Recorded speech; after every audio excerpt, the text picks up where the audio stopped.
Ito ang kwento ng paglikha ayon sa Biblia.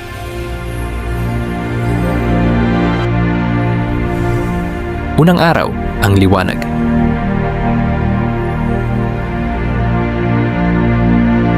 At sinabi ng Diyos, magkaroon ng liwanag, at nagkaroon nga ng liwanag. Ikalawang araw, ang kalangitan.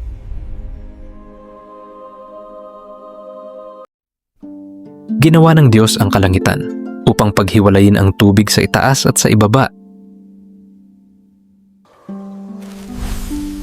Ikatlong araw, lupa at mga halaman.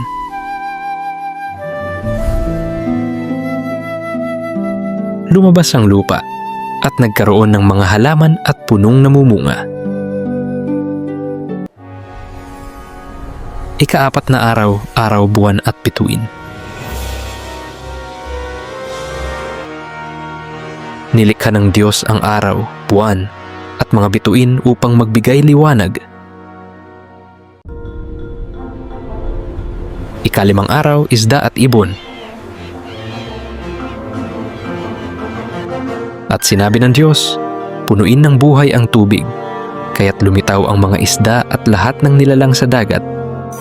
At sinabi ng Diyos, punuin ng buhay ang himpapawid, kaya't lumipad ang mga ibon sa kalangitan. Ika-6 na araw, mga hayop at tao.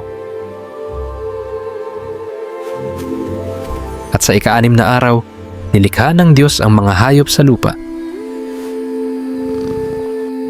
Pagkatapos, nilikha ng Diyos ang tao mula sa alabok ng lupa.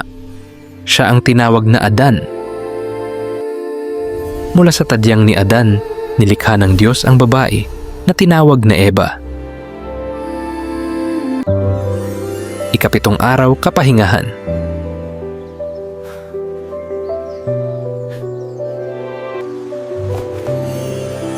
At sa ika-7 araw, nagpahinga ang Diyos at kanyang pinagpala ito. At natapos ang paglikha. Pinagpala ng Diyos ang lahat ng kanyang ginawa at ito'y lubos na mabuti. Kung nagustuhan mo ang mga ganitong kwento, huwag kalimutang mag-subscribe sa Maudric Studio para laging updated. God bless sa inyong lahat.